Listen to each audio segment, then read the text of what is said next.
dear sister and a friend of Africa. I wish to congratulate His Majesty, King Mohammed VI, and the government of the Kingdom of Morocco for hosting this summit. Morocco is a great example of the power of vision, dynamism, and opportunities that exist in Africa. Morocco has the world's largest concentrated solar power plant, NOWATZAT, which was financed by the African Development Bank. The OCP of Morocco is the largest producer of phosphates in the world. A walk to Morocco's Tangier-made port, a world-class port surrounded by industrial manufacturing parks, churns out over 350,000 Peugeot cars annually to Europe and to the rest of Africa. In Nigeria, the Dangote urea plant is the largest urea plant in the world, while its oil refinery is the largest single-train refinery in the world, an investment of $20 billion. Africa is primed to be the alternative source of supply of natural gas to help secure energy supplies to Europe following the Russian war in Ukraine that has disrupted energy supplies. Mozambique, with the support of the African Development Bank and private investors, is now poised to become the third largest supplier of natural gas in the world from a $24 billion investment. So from Nigeria to Ghana, Tanzania, Senegal, Morocco, and Kenya, Africa has some of the largest reserves of natural gas in the world. The future of electric vehicles will depend on availability of lithium ion.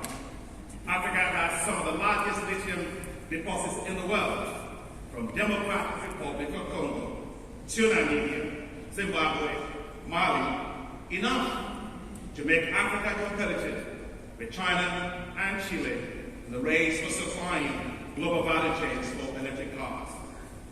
Africa holds huge opportunities in agriculture, with 65% of the remaining uncultivated arable land left to feed the world being in Africa. So, what Africa does with agriculture will determine the future of food in the world. And the size of the food and agriculture market in Africa will reach a whopping $1 trillion by 2030. If these are not enough to convince you to invest in Africa, let me try for it. Africa's continental free trade area will become the largest free trade zone in the world, with a market size of $3.3 trillion, covering 54 countries, with a population of 1.3 billion people. Renewable energy investment opportunities are immense, with 10 terawatts of solar, 350 gigawatts of hydropower, 150 gigawatts of wind, and 15 gigawatts of geothermal. The African Development Bank is mobilizing $20 billion for developing the desert to power in the Sahel, which will power the economies of 11 countries with solar and become the world's largest solar zone. From DRC, Morocco, Namibia, and Botswana, huge opportunities exist for green hydrogen with fuel for the future. Africa, ladies and gentlemen, therefore offers a very profitable investment destination.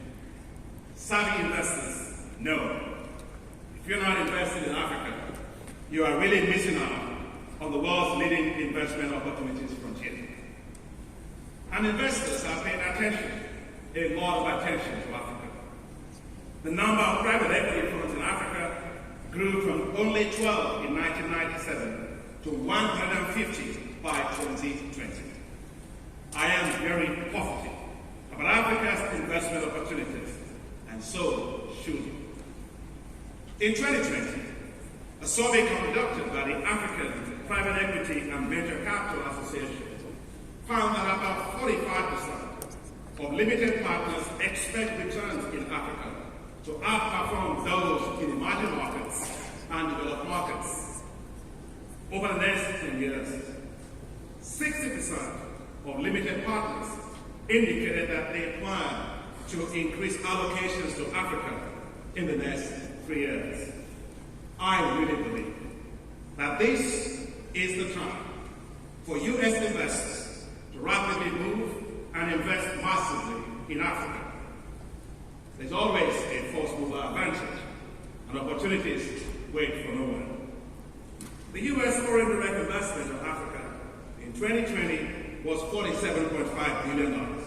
Now, while this is great and while this is significant, there is a lot of room for expansion. As the foreign direct investment from the United States to Africa represents only 5.2% of U.S.'s global foreign direct investment. President Biden's Build Back Better World is an excellent policy, and it can help along the way in tilting more U.S. private sector investments to Africa. It is time to refresh, re-engage, and reinvest in Africa. And as we do, let me just say it's important to base investment decisions in Africa on facts, not fiction or perceptions. Perception is not reality. Think of the following. In 2020, Moody's Analytics performed a 10-year cumulative assessment on global infrastructure debt default rates by region. It found that infrastructure loans performed worse in Eastern Europe, Latin America, and Oceania. Africa was the region with the second lowest cumulative default rate after the Middle East.